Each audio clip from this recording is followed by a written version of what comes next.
Yeah. All right, that's how you know it's official. Yeah. When the robot voice says recording has started. Ready to go. So I don't know a good way to do this. Should we like introduce ourselves? I know we can Yeah. always like edit if Yes. if this sounds weird, but um Kyle, you're like a devotee of pop culture, 80s and back or forward or all of it. That was my era growing up. Yeah. So yeah, I'm pretty familiar with that. I'm gonna be your 90s expert, Yes, as all that stuff was coming up, and then I have the, OCD factor of not being able to stay away from anything new as it comes out. which is good. Yeah, I mean, if I can You're find it, fresh. if I can find it somewhere in the theater, I'll go watch it. If it's something that I have to like pirate or whatever, then I'm like, I'll wait. Yeah, I'll totally get that. Yeah, totally get that. So what we're doing here, this is something new, something different, Hmm. and Hmm. we had a conversation a while back. We talked about movies. You Hmm. invited me on, and we did, which was a lot of fun. I enjoyed our conversation, so I kind of pitched this idea, saying, "Hey, let's take a Hmm. movie that's kind of Hmm. divisive and Hmm. look at it from all perspectives." So, because on the internet now, you either have those people that love something and they'll Hmm. just praise and praise and praise it. And then you have those that just hate it and they'll just trash and trash and trash it. I'm like, well, what if you look at it from both perspectives? Can we see a movie and kind Hmm. of understand that whole dynamic without really, I don't know, really it being so overly critical that we're not seeing the forest for the trees, I guess. Hmm. I like that. I like that comparison. And it's funny. And again, this is anybody watching. We're riffing ideas here for the title. But here's another one that just kind of came to me as you were kind of talking about looking at it from all sides, right? And shoot me if somebody's already claimed the name because it's kind of simple. But movies 360, Yeah, I love it. right? Movies 60. I love it. That's perfect. Right. I Um, should have I should have had a job in marketing. Just there you go. pitch. Yeah. But So yeah, so the idea is we take a Mhm. movie that has a lot of controversy to it and try to look Mhm. at it from all sides and say, well, here's why you can like it. Here's why you can Mhm. hate. I Mhm. understand both sides and like kind of figuring out that middle road. Maybe that will inspire those people that see it one way or another to start looking at it and saying, well, maybe Mhm. instead of us Mhm. clashing over these ideas, we can start to, accept the differences of opinions that we have. I, I hate that all my responses are just going to be pitches for names, right? I'm just going to keep coming up with better Yeah, ones. Like you just keep gave me going. another one, right? Clash of the Cinema. There you go. Oh, I love them all. These are all great. Clash of Right. the Cinema is great. Mm. Um, the other fun thing about this particular movie that we chose for this first episode, and I'm curious to know when was the first time you saw Howard the Duck? Oh, yes. Well, I was 12 when the movie came out. So it was released August 1st, 1986. I was Mhm. 12 and I Mhm. was begging my parents to take me to go see it.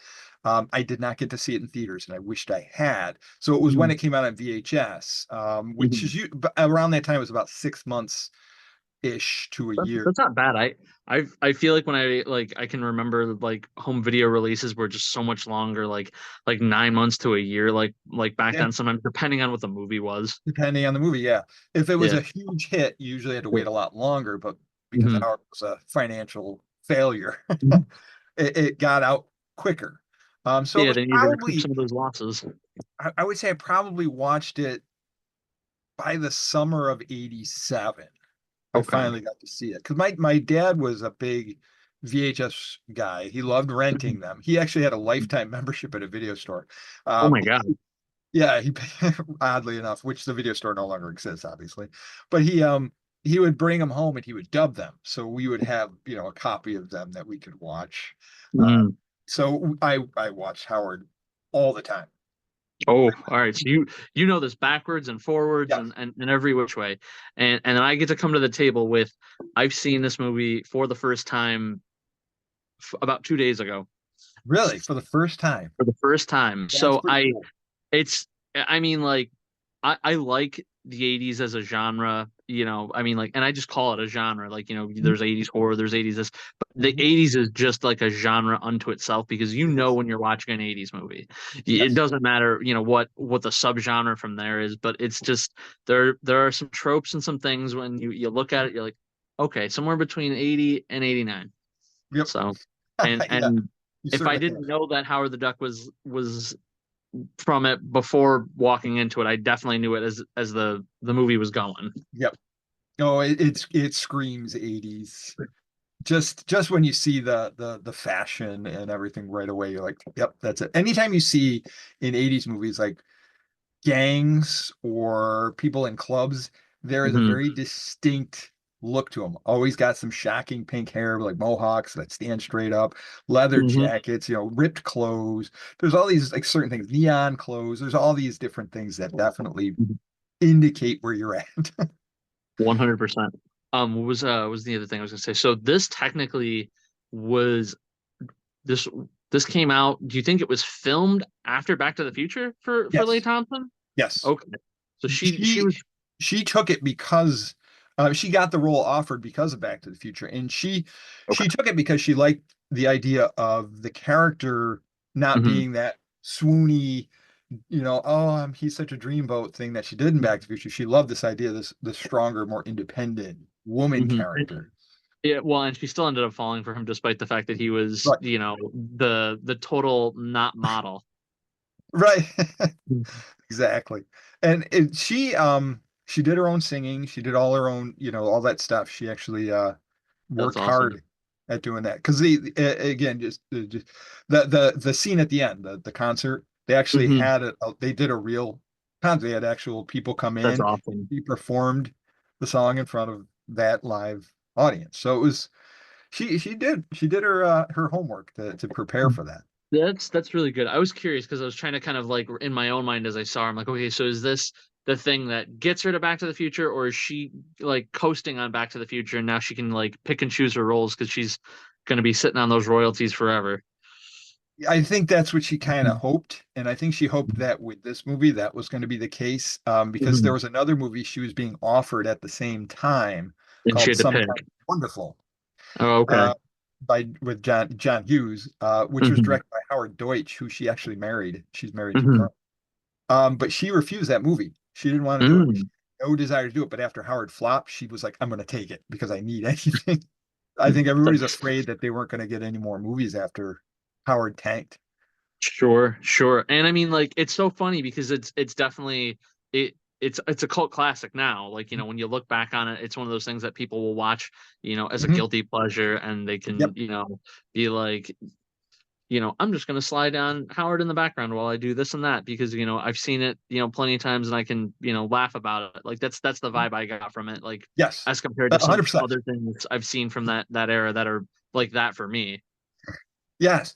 Well, and I think when I was a Mhm. kid and that came out, the minute I saw Yeah. the name George Lucas, I'm like, I need to see it. I knew who Howard Yeah. was because I had Yeah. some of the comic books, and I didn't have a lot of them. I only had like maybe a couple issues, but I always loved duck Mhm. characters. I was a big Daffy Duck fan. I love Donald Duck. Mhm. So Howard the Duck was naturally when I saw the comic, I'm like, oh, cool, a duck. Yeah. But then when I see George Lucas's name attached, I'm like, oh, this is going to be amazing. George Mhm. Lucas, Indiana Jones, Star Wars. This is Mhm. this is Yeah. going to be great.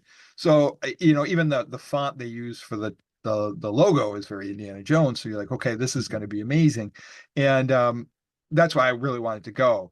I begged my parents, can I go, please? And they didn't want to go. We hardly went to the movies. We only went to the movies when they went to the dollar cinemas because Mhm. Mhm. there were six of us.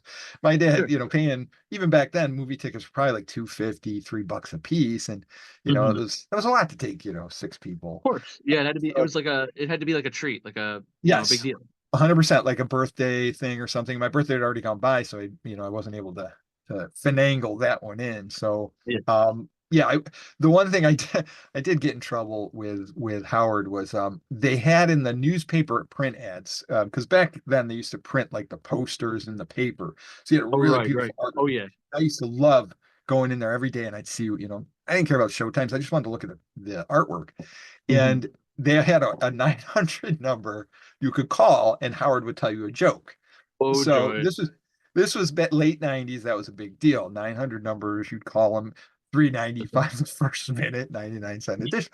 So yeah, I called him a couple times, and when the phone bill came in, that did not go over too well, but it was funny. I would do it, and I still vividly remember what he said. And it was Chip Zine who did the voice of Howard. He recorded Yeah.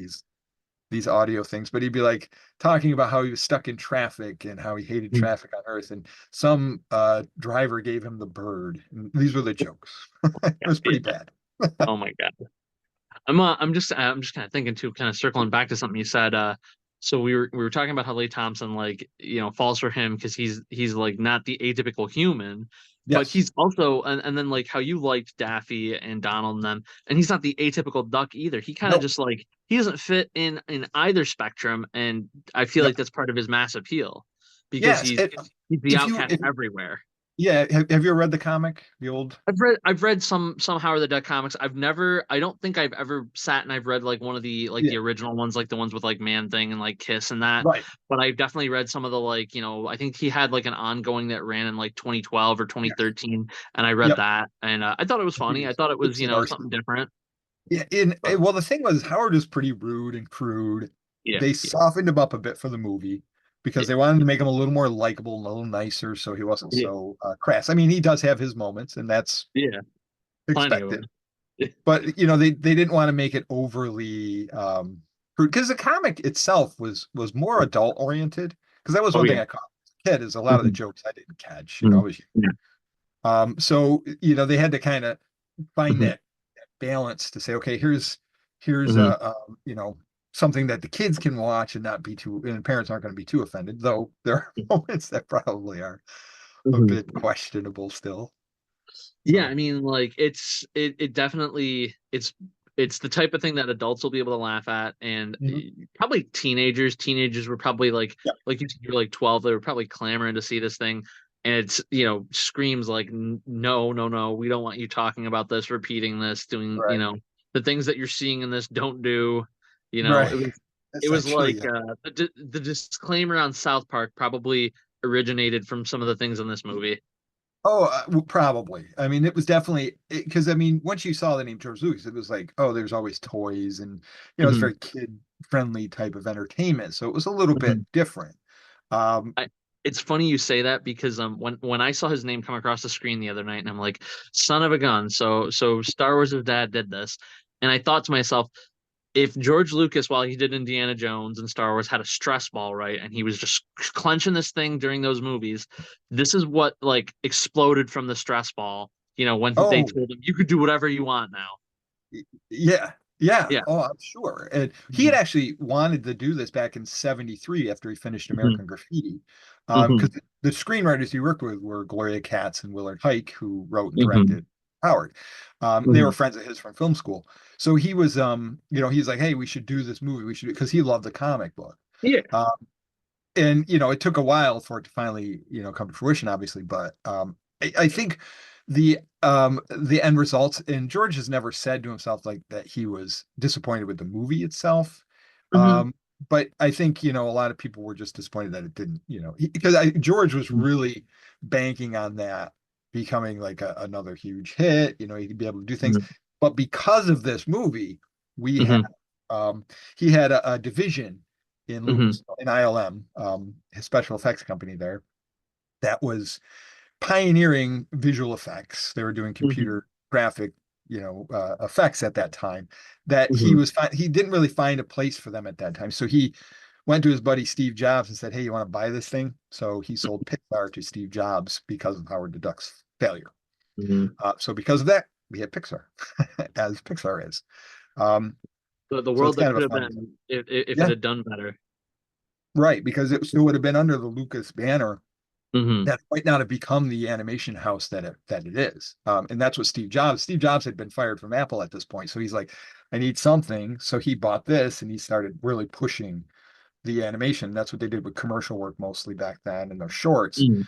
But by the time they were able to make Toy Story in Mm. 95, or that was, yeah, that was the revolution essentially at that point. So Yep. Then so really, everybody wanted to be his friend again. yeah, yep, exactly. But yeah, so I mean, despite these failures, there's some good that came out of Howard in the end. Um, But thinking about like just watching it now from your perspective, the first time you watched it, what was your feeling at the end of this movie? Like, how did you feel about it? I was happy. I enjoyed it. I didn't you know what I mean? Like you can sit there and like nitpick and find flaws and this and that, but at the same time, I can watch a movie, know that it's not perfect, and still have had a good time, and been like, Yes. oh yeah. I mean, like Yep. it's not as if I could like write it off and say I would never watch it again Right. because like I saw like the animatronics moving around in the movie, and I'm like, oof, like this does not hold up. But at the same time, I'm like, okay, at the time this came At out, night. Yeah. this was revolutionary. It was pretty incredible. Yeah. Those that animatronic beak and Mhm. stuff was Yeah. they really wanted to make it animated initially. That was the plan, was to make an animated movie, Mhm. but they felt it was going to be too expensive. So, and because he was under contract with the university, he's like, we'll make a live action one. We'll just figure it out. Yeah. So that's essentially what they did. They said the first few tests of those animatronics were not very good at all. So Mhm. they really redid it till they finally got it right. Right. And then on top of it too, I mean they tried to blend a couple of different things. I saw like when you get to the when you get close to the end and like the Dark Lord kind of like manifests like Yep. on screen, you're Yep. like, okay, this is some real serious 80s CGI here, you Yep. know, put in front of the live action with the animatronic duck riding, Yeah. like almost like a baggage cart Yeah. going at the thing, and I gotta give him props for trying to meld all this. It couldn't have been easy. So. At the time, Mhm. that was really what the studio wanted because of the hit. Ghostbusters was a hit, and it was that Mhm. really one of the first really successful genre mashing movies where they Yeah, took that yeah. sci-fi horror and comedy and really made it Comedy, work. yeah. That's what they wanted. The Mhm. studio really wanted all this stuff in there. So Mhm. whether you can sit there and say, "Oh, it's because they were terrible writers" or this and that, which is not the case. Mhm. It's Right. really a lot of times studios come in and they're like, "We want this or we want that. We want." So they really shoehorn a lot of stuff in there that's not Mhm. necessary, but they're trying to do what they think the audience expects. And Mhm. with Howard, you had such an offbeat concept to begin with, having a duck Mhm. integrating or amalgamating into our world. Yeah. It's kind of already odd in it of itself, but to keep adding all those other elements on top of that, I think that Mhm. gave people a bit of fatigue with Yeah. too much. I mean, it's a lot. When you get to that end with the Dark Overlord, which I love, by the way, I think a lot of people are probably at that point like, all right, I'm done. This is They're way throwing up their too much. hands. And, Yeah, and and if I really had to like have a devil's advocate moment here and like think about at the time, because like if it's considered a flop from the time, like what did people look at this film and think to themselves, boy, I don't want to watch this. The only thought that runs through my mind is like, and I'm sure you could say this about a lot of 80 movies, but like they saw this and they were like, who asked for this? And right. again, I think it's hilarious and I enjoyed Yeah, it, but I could yeah, 100% like see like you got I mean you could say that about a lot of the great movies from the 80s, but then absolutely. at the same time, people would find things that in some way could be relatable to them and then be like, "Oh, I like that part of it." And then, absorb the rest of the movie because of it. Yep. And looking at the the duck out of water or duck out of planet story Right. might have just been like too much for people to look at and say, you know what, I just can't see anything I can relate to about this. Yeah, absolutely. That whole opening sequence, which actually was not initially planned, the whole Duckworld Mhm. stuff was after Yeah. the already started shooting. They said, "Hey, we need Okay. something at the beginning." Mhm. They actually added that in. I I could have think, seen them doing a cold open, like where they literally yeah. could have, where they did the like thing with the machine and Mhm. just had Howard pull through, and you could have almost just had him tell you what Duckworld was like. But it was also Mhm. still fun seeing it too. I mean, like, I agree. I liked seeing it, but I can see why yeah, people would be turned off at that moment because it's like there's a we're trying to choice. see, and it gets silly. I mean, there's Yeah. the spoofy Indiana Jones poster, or all the commercials he's watching on TV, which were Yeah. spoofing popular ads at the Yeah. time. Nowadays, Yeah. people they don't know who Crazy Eddie is, and their Crazy Webby was spoofing that guy. So yeah, Mhm. I can get where you'd watch it, and you'd be like, this. I Hmm. don't. And then even weirder if you're sitting there watching it with your parents and there's the duck with the boobs in the tub or in the magazine, which is a conundrum of itself because ducks lay eggs, so they wouldn't need to have breasts to feed because that's a mammalian thing. So you're thinking, is this the evolution? Is they just have them, or is that they've changed to not having eggs? But then there's all the egg Yeah, references. or It's yeah, a, or like, is there more to the creation of the eggs in their world versus the way we understand it, and right. you know So yeah, that's an entire separate class that we right. could we could You teach. could go off into weird tangents on just what Duck World, like how Mhm, Duck World compares to our world and how weird that would mhm, be. But I could see that right in that beginning, just being like, this is stupid. I'm mhm. done. You know, Yep. anybody that's, if you're an average movie watcher, Mhm, that's something that can make you say, okay, no, no, I'm good. And you'd walk away from it. But somebody and, like, and I love that fantasy and I love to it, see like those sorts of weird things and that world building type of thing sometimes fun to get into. mhm. And it's I mean it's hard sometimes too. I mean at the time, like everything was new. They didn't have stuff to base it on. I mean, Star Wars, Back to the Right. Future, all these things, you Yep. know like I said, you could say this about so many of the different properties of the time. And Mhm. I guess at some point somebody would see something and either be able to suspend enough disbelief and be like, oh, okay, that's a concept I could get with, Yep. or you get duck boobs and you're just like, I don't have the necessary parenting skills to handle this. I'm done. Right. Yeah. Yeah. This is too much. Too much. Mhm. Another thing this movie had riding on it big time was it was the first Marvel movie to be released Ooh, in theaters. really? Yeah, Hmm. there was never a theatrical movie, no animated or anything. Everything had just been TV related, like the Hulk TV show. specials. Yeah, Hasselhoff. except you had like the Doctor Strange movie from the 70s that was TV related, made for Hmm. TV, but this was the first theatrical Marvel movie. So that was a Mm. pretty big deal. And I think at That's the time, this was Marvel's like, hey, this is our way in because Marvel had yeah, been trying to get something going. And to yeah. have George Lucas say, I want to do it, had to have been like, whoa, this is Yeah, huge. like we've got this, guys, and then like it failed, and then you don't see like their next attempt for like when did you say this came out? Like 87, 86, 86. 86. So Mhm. then they waited almost a decade to try again with Blade, Yep. Yeah. because And because for it the really longest took time that long. I've been touting that as like the first real MCU thing, because Mhm. again, that was another Marvel like kind of way in. Like, here's one Yeah. of our characters, and here's the big screen, and then you kind of have to like watch and wait and be like, okay, do people like it? Okay, let's Yeah. try. Let's work on a Blade 2, and then try X-Men. And Yeah. yeah. And it all was uphill. Everything's, you know. So, Mhm, but you think about like after Howard, all we got mhm, was that Punisher movie, which mhm, went straight to video, or the Captain America one that went straight to video.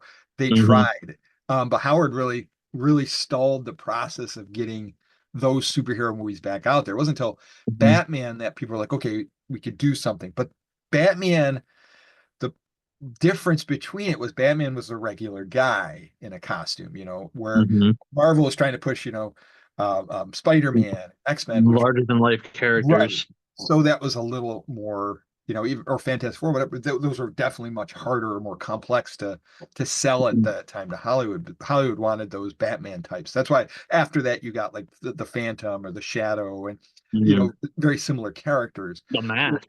So really, Howard kind of held back what we would have got because James Cameron was planning a Spider-Man movie.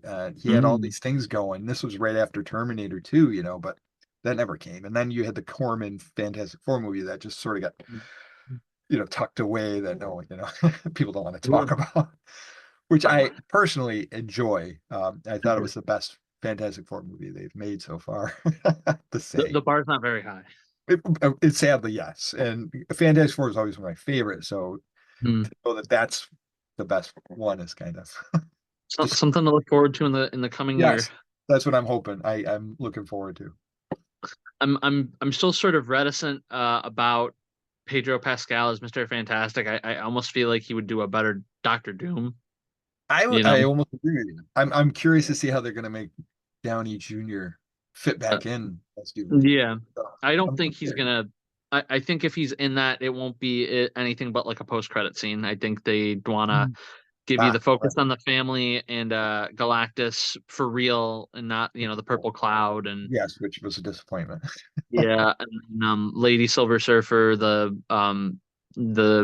Mhm, the alternative take where they're taking Nornrad's wife instead of him. mhm, So which I is can't cool. remember her name. It's like Yep. Shana Bal or something like that. Yes, I think, yeah, it sounds about right. Yeah, I can't remember the Yeah, name, but yeah, that sounds but it'll that's it'll cool. it'll be interesting to see where they go. Yeah. Now, backpedaling to Howard. Now, what Yeah. when you okay? So, say we get through the Duck World, he gets sucked through the portal, he comes Hmm. to Earth. Hmm. He has that series of misadventures as he's being thrown about by the biker gangs and Hmm. other people throughout that moment. Till we finally get to the point where he and Beverly meet. Hmm. We're seeing now that Howard has to kind of figure out what he needs to do. So they have that little moment where we kind of get a little bit deeper into Howard's world where he falls asleep at Beverly. She goes through his wallet. We get to see a little bit more of, the dollar bill with the duck character and stuff on it. Things that a little contra she pulls out, things like that. Yeah. And then it goes to the next day where we meet the next character, which is his first major role, Tim Robbins, who plays Phil Blumpert. The The scientist. Yep. Yep. This was his first Okay. role. And to think about it, you had Leah Thompson, you have Tim Robbins, you have Jeffrey Jones, three people who went on to great careers Hmm. for the most part. I mean, we won't talk about Jeffrey Jones's uh, shortcomings later on in life, but Yep. I mean, you look at anything in the 80s and the 90s. I mean, he had just done Ferris Bueller that same year as Howard the Hmm. Duck. I Hmm. went on to do Beetlejuice and Hmm. countless other comedies and dramas throughout the 90s. Um, Nobody really suffered from this, from the fallout. I mean, everybody essentially went on and had a really solid career from that.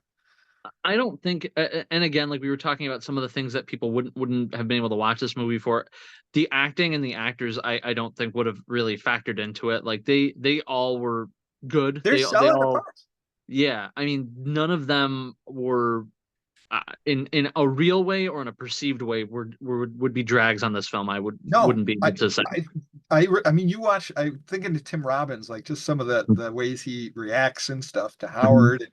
Mhm. It's great. I mean, and Mhm. he's invested completely into the part. Leah Thompson's invested into the part. I love Jeffrey Jones's transformation into the Dark Mhm. Lord as they're sitting in Mhm. the diner and all those moments. I think those are It's a lot of fun to watch. They are, and I actually I gotta go back and do some like looking like research wise, but the makeup and effects that they used for him as he got like more and more, into the transformation, Mhm. remind me of like early like Buffy vampires, like with Yes, the eyes and the ridges and stuff. And yes, I would not be surprised if I came across names from Buffy that were like the same people that did the makeup effects for that. sure. And I then would, Joss Whedon sat there, watched Howard the Duck, and said, "I want that yeah. person for my vampire guys." Yeah, that's it right there. And I So, mean, and I've read interviews with Jeffrey Jones where he really enjoyed playing that part. He said it was just so mhm, much fun because mhm, you could let loose and you could really chew that scenery and have a good mhm. time playing just a great, over the top role. And Yeah, you can feel it. I feel that in his yeah, oh performance. yeah. Like I enjoy watching him do it. Hmm. And it was funny too because like you went from one moment in the diner where they're like, hey, you got to help us if you want your like controller back, Yep. to immediately like being like, all right, we're at odds, and they're just like play the whole scene as needed. Even the Dark Lord villain guy's like, all right, I will zap these guys for you Right. to get the Right. thing back, and now you are my enemy, Duck. Yeah. Like, all right, well, Yeah. it happens. It gets a little weird too. If you're a casual viewer and you're like, I just want to watch this movie because I want to see what this is, or I love the Marvel Cinematic Universe. I got to watch this to kind of complete Mhm. my journey through that. So you've watched all that, you come back to this. I can see where these moments would be like, what the hell is going on? Because Mhm. he's driving the car and he just all of a sudden after they park, he's like, I'm dead. And then he's like, he turns into this dark overlord that you'd be watching this going, hey, that's just ridiculous. Dialogue wise, everything. It's just why. Yep. So I could see where people could easily be just like, this is the dumbest thing. Like Siskel and Ebert, they were, for those that don't know, Yeah. they were Oh yeah. the huge, they were the definitive reviewers They, of the 80s and 90s. But he said this movie's stupid. That was pretty much all he said. It's a stupid movie, period. mhm. And I can see he'd be watching this. This is a guy that's focuses on the arts and all of this stuff. This is a ridiculous concept, but it is. Mhm. It's a comic book cartoon movie, and you Well, have to kind of look at it from that perspective to really understand what it's. That and with would be that. how much reviewing I do over time, it's sort of become clear to me that like you can look at the art and the cinema of a movie, but you sometimes have to take a step back and say to yourself, okay, but if one director like intended you to look at the trees and the light and this and that, isn't it fair to say that another director might have just wanted you to look at like absurdist duck stuff, and that was their art form for the film, and to Yeah, try to judge them by the same like like Stanislavski method like for every film right, that it won't apply to right. feels wrong. So like I I try to agree. keep that in mind when I write my reviews. I keep that same idea in mind when I watch any movie. I Mm. have a lot of times where I'll be like, I just don't know what I want to watch. I want something Mhm. I've never seen or something. I'll go on Tubi and just go into a rabbit hole on some of the Oh boy. most obscure B movies you've ever heard of. But I'm like, I've never seen this. Let me watch it. Lou Ferrigno Mhm. is Sinbad. Okay, I'll take a shot at it. And What? I can sit there and yeah, it's not great cinema. This isn't, something that's going to change the world, but I can sit there and still enjoy it and see because I never and whenever I hear a review where somebody says it's lazy writing, I'm like, there's no such thing as lazy writing. I said, Mm, no matter what people write or how they put it together, they're mhm, putting out everything they want, everything they feel they need to put into this, they're putting into it. mhm, Um, the director, everybody, even because they don't have the money, they don't have all this stuff. They can only do one take. They can only do mhm. this. So a lot of times, some stuff's not going to look as great as it should. So you Sure. kind of have to go in with that sort of thought process to really understand how weird and obscure movies are still entertaining and fun, regardless of those shortcomings they may have. But like I would say, like a movie like this, I think a lot of it. Just reading about or watching interviews with him is there was a lot of production problems going forward, Ooh, really? mainly with the Howard suits. Some of the stuff they had written wasn't going to work. So we can't do it with the duck suit. We have to do something different. Like the ultralight sequence was something they came up with later because Mm, they wanted to have some action moment there. So they tried to find mm. something that would work. So they created that whole sequence later on after the film had, for the most part, been complete. So It's really funny that you mention all this because I had something I wanted to bring up at some point during this, and this is like a perfect moment to point that out. So I don't know if you've noticed it any number of the times that you've watched this, right? But and this might have been a limitation of the duck suit. I noticed at one point towards the end there when they get that like hand not the hand glider but it's like the bike glider like plane. mhm, the ultralight. Yep. That's what you're talking about? Yep. Oh, okay. So are you talking about like when they would cut away and you would see from behind that Yeah. it's a guy? Yeah. Yeah, Yes. I noticed that and I'm just like, am I seeing this right? I'm like Yep. pausing and I go back like a scene and I'm like, that's a guy sitting Yeah. in that chair, and Yeah. then they flip back around and it's Howard to the front, and I'm like, huh, all Yeah. right. That's pretty That's funny. Yeah. perfect. That's perfect. Yeah. Yeah. But I mean, they couldn't do it with what they had, so they're like, we got to figure out something that works. And you think back then, these movies came out in theaters. You're not going to notice it while you're watching in a theater. And when you get No, VHS, to it's be a honest with split you, second. Like I mean, yeah, like I even mean, on I like to think VHS, maybe it's because I'm eagle eyed, but like yeah, I mean, sure. you're like wait a minute. Yeah, So nowadays it's more conditioned because we mhm, can see things in detail. The detail is much greater sure. nowadays. than it Hmm. used to be. But yeah, you look back then, you wouldn't notice half that stuff till years later. I Hmm. mean, I know I've watched like even movies I've seen a zillion times. I'll watch now and be like, oh my God, I completely never noticed something like that, where you catch a Hmm. mistake, catch something that just throws you off. But I love it. But that's what makes Yeah, cinema. it is. Yeah. Now, So, an oh, interesting go ahead. tidbit about Hmm. this too, Chip Zine, who did the voice of Howard, came Hmm. in late to production. The movie was already finished when he came in. He got hired to do it, so he Hmm. had to fit his readings to the movements of the bill, which Hmm. was difficult. Prior to him, there were several other people. One person in particular had been hired and worked for a week, which was Robin Williams. He was I going had to, heard this. but Robin is typical. He loves to riff and just ad lib and do that. And they're like, you cannot do that because Hmm. we can't, sync the bill to the way you talk. So he was basically like, I can't do this. He's like, it's too limiting. He just so he left the Hmm. production right after 1 week, which would That's. have been Hmm. interesting if he had been able Hmm. to. I think he like, I mean, because this hadn't happened yet, but like this would have been, it would have been like the perfect like role for him, like the way the genie was, like the way we all Yes. associate him with the genie, Yep. because of the animation. They aren't hindered by that, Mhm. and he needs something like that where like he can riff and they can just draw around him.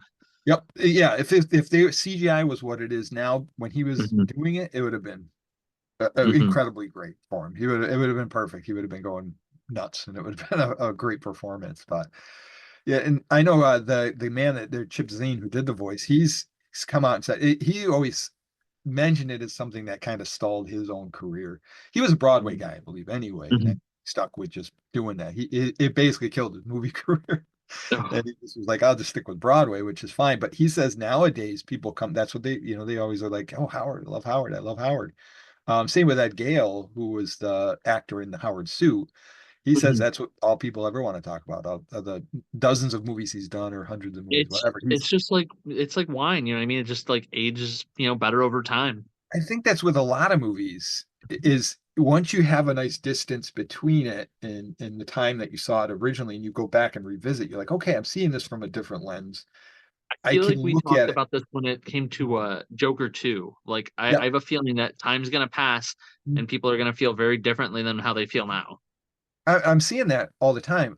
One of the Mhm. great examples of that are the Star Wars prequels. When they came out, Mhm. when episode one hit, which is one I'm hoping we get on their show at some point, that people were crapping on that like crazy. But now I'm seeing people talking about it much more affectionately because, they grew up with it or the time has passed and they can see it now and they see it for something, Yeah. what it really is, which is great. I could never understand the hate for a movie where you got Samuel L. Jackson and Liam Neeson both as Yep. Jedis, Right. but Certainly, certainly. That's yeah. it's an unusual to have them both all the time. That's you don't get that all Mhm. the time. So yeah. How could Yeah. you not love that? I love Mhm. Liam Neeson in that film. It's one of my favorite things to It's just watch. it's definitely him in his glory days versus like now where he's been typecast as like old Irish killer, fill You're in the right. details. Which I can see why when they ask him to come back, he's like, "Yep, I'm in. I'll come and do it." So Right. hey, So that works. yeah, the big question so far though, right? So we started off today saying that we were going to look like at controversial films, and we've talked about some of the details of the film, but I don't know if we've zeroed in on any particular like Mhm. controversies. So if you just having seen this as many times as you have and the knowledge that you have about it, what would you say is the most controversial aspect of this film? If I think back onto the points, like we're watching it with my parents, obviously Mhm. the nudity, the duck nudity was a little concerning for my mother. She didn't like that. Mhm. So as a parent, that's something they're like, why would they put that in a movie that's PG for kids, But to be honest, Mhm. I mean, it's silly. It's not real. Yeah. It's just some kooky Yeah. thing just for Right. just for comedy effect. But I think a lot of the controversy is that Howard he's a little foul-mouthed. He's a little bit unconventional. He's not, he drinks, he smokes, Mhm. he does all these things that are probably not Mhm. something they want their kids to be doing. They don't want them emulating Howard essentially. Because you Sure. know, you go see Star Wars, you want a lightsaber to be Luke Skywalker, you want to be Han Solo, you want to be Indiana Jones, you want to, Superman, whatever the case might be. You want to be that character, and they have sort of these, these moments. But even talking about people like Han Solo had his questionable morals and things like that that Hmm. certainly could stir controversy. But to be honest with you, he was the character I was drawn to more in the Star Wars films. I found because he had a little more to work with. He's going from being this rogue to having to become a hero, and I think Yeah. that was a neat character arc. So I always kind of like those characters that were a little bit rough around the edges, and then Morally dubious. yeah, and then but then at the end they sort of redeem themselves or become something more than just that whatever they were. They don't stay amoral, they become something more. Not to say that they wouldn't, maybe stray here and there, but for the most part It, they're it was coming back as it these. was in the service of the greater good. Exactly, and that's how Howard was to me. He's rough around the edges. He's not atypical. He's not that do-gooder guy. He's the kind of guy that's, he's for lack of a better person, he's an ordinary guy in an extraordinary situation here. So, Mhm. he was just living his life as the a jingle writer in Duck World, and now he's stuck on Earth where he has to figure out how to, assimilate and Mhm. figure it out. I think one of the big controversies too was the sex stuff because he's working in that sex shop, whatever it was there. It was like a spa where people just, you know, so he's got to go clean up all the junk afterwards. That's probably a pretty controversial thing to do for that character. Again, in a PG movie too. Yeah, exactly. So it's like, okay. And I do recall that being something that was when I watched it, being 12, I didn't, know much about what that was referring to. So I'm watching it like, okay, I don't really get all this stuff. Let's get to the rest of the movie and get to the action and let me see Mhm. Howard do what he's got to do. But as I get older, I look back on that and I'm like, it's kind of funny that Mhm. you put this character in the situation where he's stuck with all Mhm. these humans breeding around him. And it's Mhm. got to be awkward and weird and just, just a weird situation to be in. So I'm kind of the same mind as you about this, and I mean, well, I don't personally think those things are things that parents should really worry about. I mean, Right. I get why they would be, and I almost want to compare it to like the whole like nowadays controversy around like say Pepe Le Pew, where it's Yes, like right. people and children watching those cartoons, like I have sense and presence of mind to understand this is a cartoon. Mhm. Uh, People aren't going to like emulate and do these same You things, and They're not going to I start don't. forcibly kissing someone. Right. And like when this came out, obviously cancel culture didn't exist, but uh, the parents were probably up in arms about this, and if somebody had like made that comparison to them, they might felt the same way about that too, like, oh, I Sure. hadn't thought about that. Mhm. And now in the same vein today, I bet if you tried really hard enough and were like, well, I mean, like he did this and this, and why is that okay? Somebody Right. might vilify him, and I don't Yep. think they should, but that's maybe a possible controversial way to look at it now versus Absolutely. then. So, Absolutely. And to kind of piggyback off that, if Howard was to be released today, do you think Howard would be successful? Same movie. Like it hadn't been out before it came out now. What do you think? I mean, based on like today's like films and sensibilities, I Yep. I think it would be received the same way, I except agree. for it would get panned worse because we're much more connected now. So I mean, it would probably get like and I hate saying this because again, like I enjoyed it, but it would get like Madam Web type treatment, I feel like.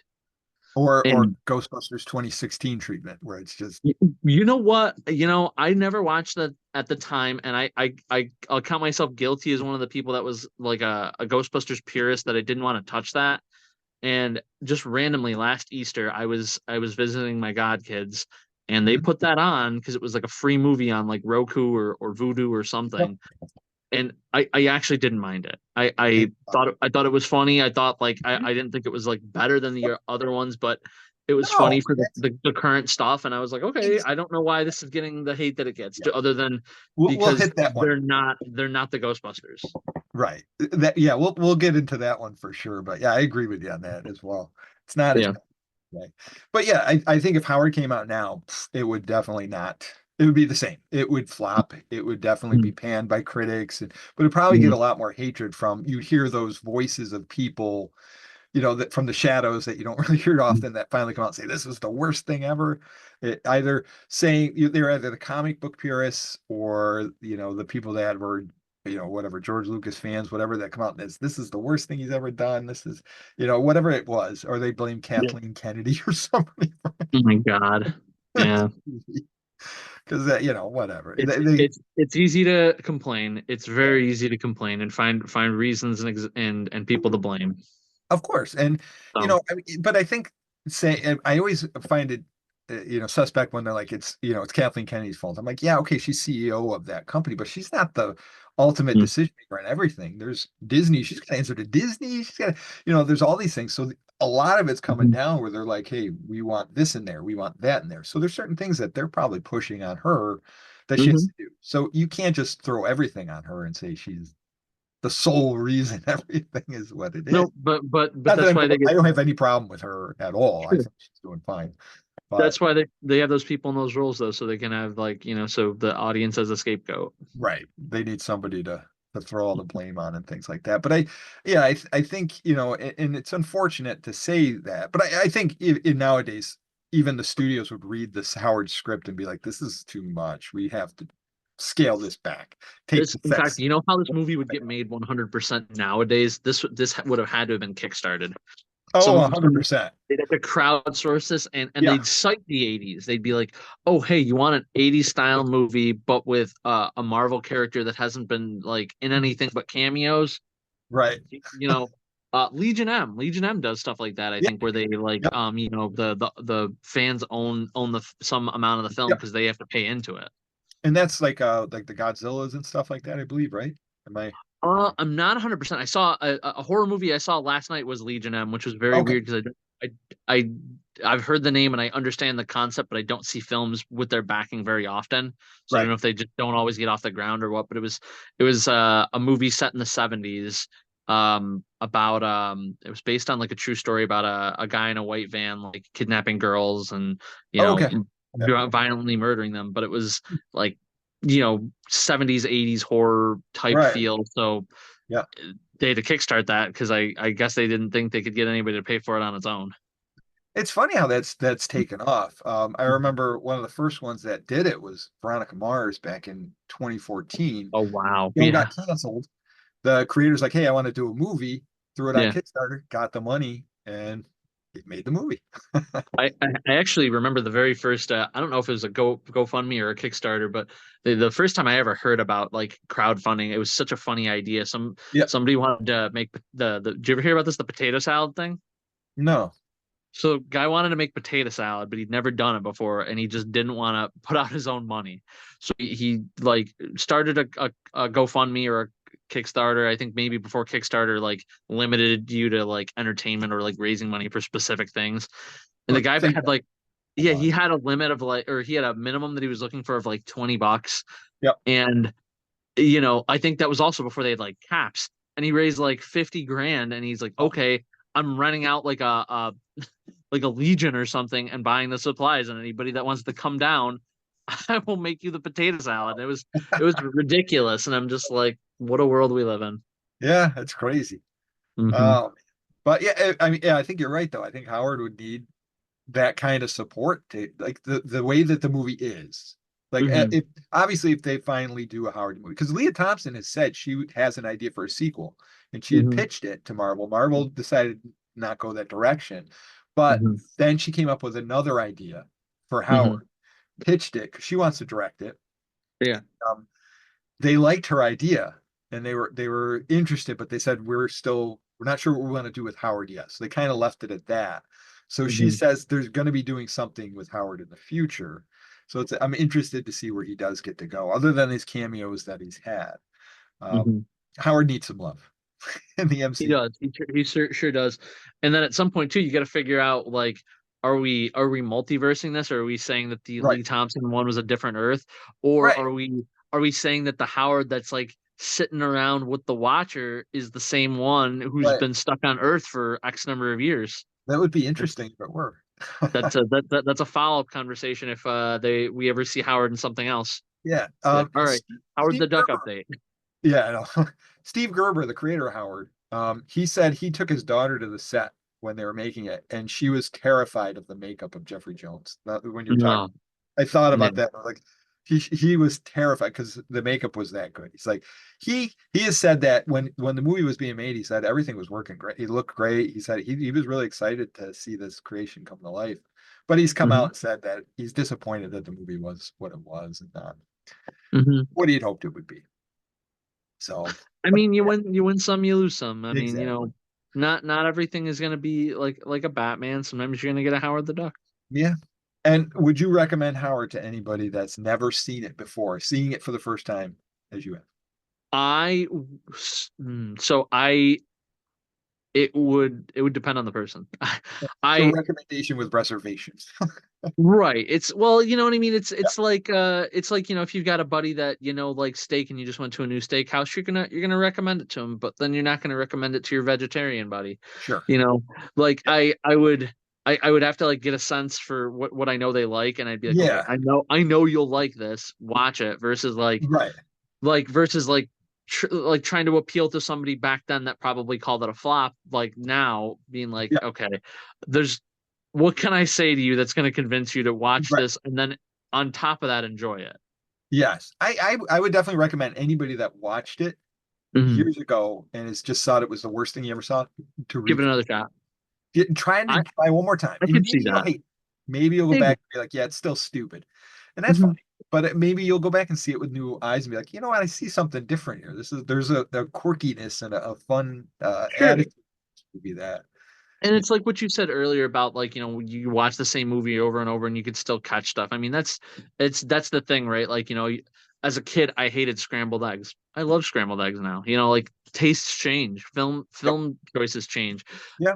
People say that to me sometimes too. Like if I rate something bad, they're like, and that they really liked, I'll be like, you know what I mean? I could watch this a year from now and feel totally different. It, if you'd asked me these questions, or if we were doing something like this about 30 years ago, I would have had a different perspective. When I back then I was a big movie snob.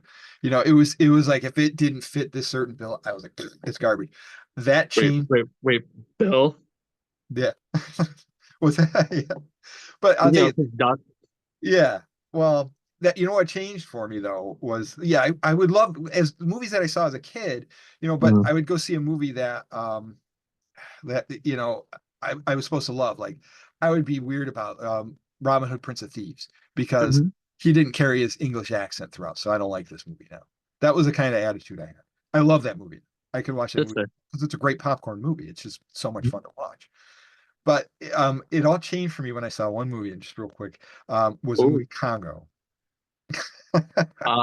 Congo, like the giant like The ape the apes, Congo movie. yes, with the ape that did sign language and talked. Yes, that movie. I I I vaguely remember probably watching it as a Oh, kid. we should do that one on here because I'll tell you right Oh. now, I went and saw that in theaters and left that theater going, that was the dumbest freaking thing I've ever seen in my life. I hated it. And Mhm. then about 6 months later, maybe about 4 or 5 months later, my cousin had satellite and he recorded it and Mhm. he's like, oh yeah, I want to watch it again. And so the trailer was on and it's a wonderful trailer. It's got to be one of the greatest trailers I've ever seen. And I'm watching the trailer going, I got to watch this again. I got to watch this again. Can I borrow your tape? I took his tape home that night. I watched it probably 3 or 4 times in a row. I couldn't stop watching it. I fell in love with this movie. And I'm like, what is it about this? And my friend who went with me to see it at the time, he's laughing at me, going, why are you wasting your time? I'm like, take this home, put it in your VCR, and watch it. The Hmm. next day he calls me, he's like, God damn it. He's like, I can't stop watching this freaking movie. I'm like, exactly. I said, I don't What do know you what think? it What do you was. think changed? That changed. I don't know what it was, but I looked at it differently. I suddenly was like, I'm seeing this for the fun adventure it was, and not for this like life-changing story movie thing that I thought it was supposed to be. I was looking for Jurassic Park, which was Mhm. this, amazingly incredible movie, and it was something completely weird and different, but now I was looking at it differently, and it just was, I don't know what it was, but I loved it. And all the problems with it, like the Herkimer Homolka character that Tim Curry plays, or all these, like, there's problems with it, but I loved it, and I still love it endlessly to this day. And I think it was at that point that I started looking at movies differently. So now I can watch something that is absolutely abysmal in people's minds and find something really wonderful. And that's what I hope we kind of inspire to do with this show. That that would be great. And I get critiques sometimes because I definitely lean more favorable than I don't. And it's funny because I think I've talked about a couple things on here that I poo-pooed, but that's really like more the minority than it is the majority for me. Right. Because I frequently try to find the good in it. And Yeah. I've had some people like say to me like, oh, you see too many things, so your judgment's like colored because you're not you watch it all, so you don't I don't know how it was described to me. It's just like you don't have enough time and space between the movies that you're watching Oh, to right. be Right. able to like separate and really see the good or really see the Right. bad. You're Right. watching three things in a row and you're like middle, middle, middle instead of like good, bad, indifferent. And I'm like, well, Yep. I watched them and I try to find the things and I don't I, I think people know whether or not they're objective or not when they're watching something. I mean, I like to think that like I could watch a TV show and then go watch a movie and be like, oh man, I just saw this thing happen in this TV show and have it not remotely affect how I felt Right. about this unrelated film. Yep. I can do the So same thing. I can switch between and I'm good. It's just yeah. I know I can understand the amount of work and energy and the stuff that these people are putting into these things for good or Mhm. or bad. And Yeah. I think I kind of take that to heart because I know it's not easy to make a Mhm. movie. And No. to get something made, hey, good for you. I'm going to give it a shot. I'll see how you did. And I'm going to give it the benefit of the doubt regardless. I Mhm. mean, the only time a movie can really make me absolutely turn away from it is it has Mhm. to be so just I guess you didn't try. But I've never seen one where people really didn't try. I've always seen that there's something there. And I mean, I agree to a point, and my only counter will be, there's something to be said for the effort and the trying, but there are probably like in the same way that we like kind of raise up on the laurels, your like your Scorseses, Mhm. Yep. your I don't know, your Kubricks, your big names that you like, can frame the shot, that do this, that do that. Yep. Yep. There's there's a difference between like being able to try and take the time Mhm. and then do so on the next level because Yeah. there are you give them the credit, but at the same time somebody can try and still put out something bad. I mean, Yeah. not that It's you want to just like inherently poo poo and say, hey, don't try again, but at mhm. the same time it's like, I gotta tell you, dog, this is where you messed up, and if you make another film, just keep it in mind. Yeah. Yeah, hopefully, yeah. i Listen, I got hope Michael Bay's I listening. I got I had one of those, Kyle, and I'm again, I'm very rare to like crap on a movie, but it was a very weird movie, and I'll scroll through my diary and I'll let you know what it was. But I think I gave it like a one Yeah. or something. It was real bad. It was just like a bunch of scenes that got filmed and then stuck together in a movie with no cohesive story, Yeah. and you Yeah, and just that's really didn't know what was going on. yeah. But I kid you not, it was the first time ever that I put up a review and the director responded because Okay. it was small press, and the director must have been on Letterboxd because he really wanted to like Mm. find stuff, and oh boy, he laid into me, and I'm just Did he like, really? he did, but Wow. I tried to stand my ground. I'm like, listen, man, like I respect the craft.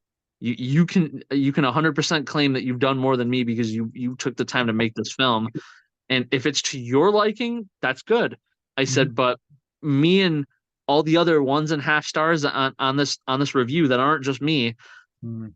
we're not all just sitting in a room somewhere with each other saying we hate you personally and Right. we're writing this for no reason. Like Right. whatever your vision was worked for you but didn't translate for everybody else. Yeah, and that's the tough thing too, is how can you get something to translate? And I think Howard's a good example. It's like you're Yeah. taking something that's a really odd, and how do you make it appealing to everybody? That's not. Mhm. The editor's Mhm. really the magic wand in that. That's true, and through my years of movie watching, that's something I've come to really appreciate. Like, if you have a bad editor, it shows. It Like you does. you might have shot a really great film and Mhm. they just cut together a crap cut. The worst parts of it, yeah. Yep. So, So yeah, there you have it. All right. all right, Well, what do we yeah. think the next one should be? I'm still leaning towards, like I'd love to do Star Wars Episode 1. I'd love to do Ghostbusters 2016. I think would be a great one because that's a really Mhm. con. Um, Mm. yeah, we'll figure that out. I think we got a lot of ground we can cover on the show. All right, well, catch us next time on whatever the name that we said that you liked the most. Yeah, we get there. All right, catch you later, Kyle.